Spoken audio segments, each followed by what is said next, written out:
Ini kesal dan terjadi keributan dan berakhir dengan pembacokan. Gegara tak diberi uang Rp150.000, suami tega habisi nyawa istri di Lubuk Linggau, pelaku ngaku kesal dimaki. Sabarudin, 28, warga Lubuk Linggau, Sumsel mengakui perbuatannya yang sudah menghabisi nyawa sang istri, Kamis tanggal 16 Januari tahun 2025.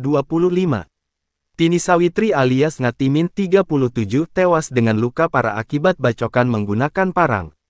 Warga Gang Bambu RT 08 Kelurahan Jogoboyo Kecamatan Lubuk Linggau Utara ini menyerahkan diri ke Polres Lubuk Linggau dengan diantar seorang tukang ojek. Saat ini Sabarudin sedang dimintai keterangan lebih lanjut di ruang penyidikan Polres Lubuk Linggau. Di hadapan polisi Sabarudin mengaku kesal dan nekat membunuh istrinya karena tidak diberi uang untuk merantau sebesar Rp150.000. Penyebab pelaku menghabisi korban karena